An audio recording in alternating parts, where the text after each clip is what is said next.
In today's video, I am going to explain anatomy and function of sternocleidomastoid.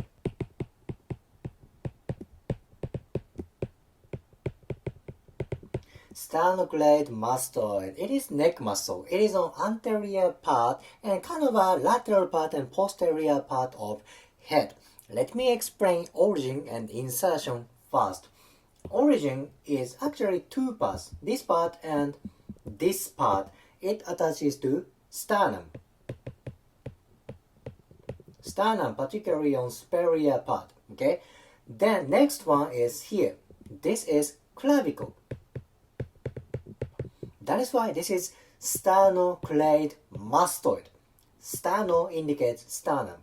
Clade indicates clavicle. Sternocleidomastoid. This is origin. Origin is sternum and clavicle. How about insertion? What is the name of this muscle? This is sternocleidomastoid. Where is mastoid? Let me explain that. This is lateral view. This part is mastoid. This is mastoid process.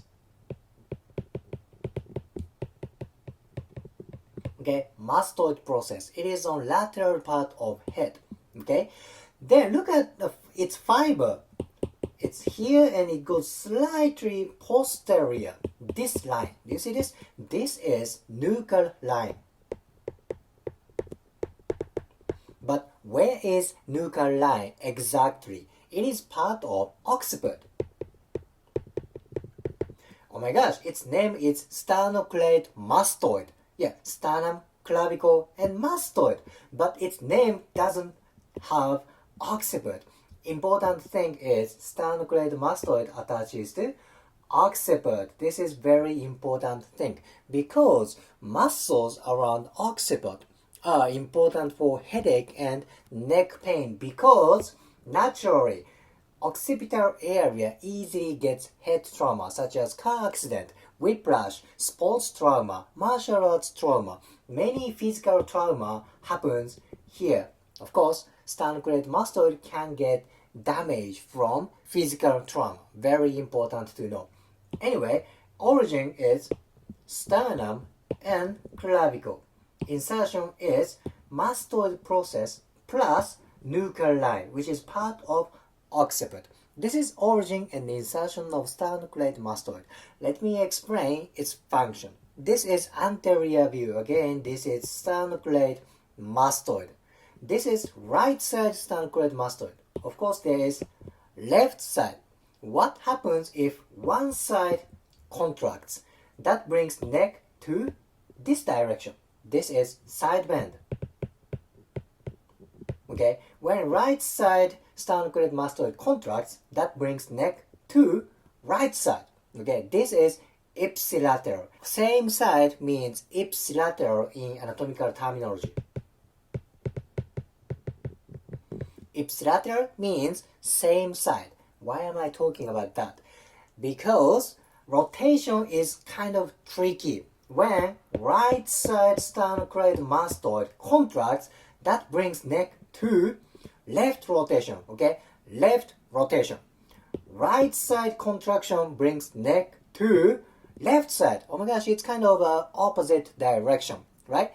This opposite direction is called contralateral.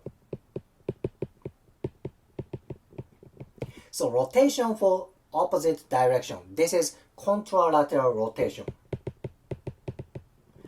Right side muscle contraction brings neck to left rotation. This is contralateral rotation. Sternocleidomastoid is kind of tricky muscle for neck rotation. This is contralateral rotation. Anyhow, this is only when one side sternocleidomastoid contracts. Right side contraction brings neck to right side side bend. And left side rotation.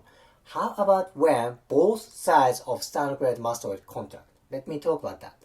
When both sides of sternocleidomastoid contract, that brings neck to extension. Yeah, extension. That's what anatomy books say. However, in my opinion, this muscle also does flexion. Yeah, neck flexion. I feel that when I do sit up, try to hold your forward and try to go to sit up, you feel sternocleidomastoid contracts. I believe sternocleidomastoid acts as neck extensor and neck flexor depends on angle of cervical spines. Depends on angle of cervical spines, it may do flexion. Depends on angle of cervical spines, it may do extension. Very important muscle for neck movement. One side contraction, side bend, and rotation. Both sides contraction, extension, and flexion depends on angle of cervical spines. This muscle is very, very important. Do you remember sternocleidomastoid attaches to mastoid process and nuchal line? This part is part of occiput. This part easily gets trauma, as I said, plus mastoid process. This lateral part of head and posterior part of head is very, very important. Why is that? Because deep to mastoid process, of course, there is brain, and deep to occiput, of course, there is brain. There are a lot of important nervous tissue running and penetrating around here. So what happens when sternocleidomastoid pulls mastoid process and occiput this way? There may be a lot of stress around bony regions. And do you remember, there are a lot of nervous tissues and blood vessels kind of penetrating this bone, temporal bone and occiput. So this contraction, chronic tension, may aggravate nervous tissues which penetrate temporal bone and occiput. So that is why tension around occipital area and mastoid process is very, very important. Not only for superficial layer, not only for outside of cranium, it is also important for kind of intracranial mechanics. A lot of important nervous tissues are around here. Important membranous system around here. Sternocleidomastoid is important for kind of outside neck movement and inside kind of neck and head mechanics. If you liked today's video, please hit the like button, comment, and subscribe. See you next video.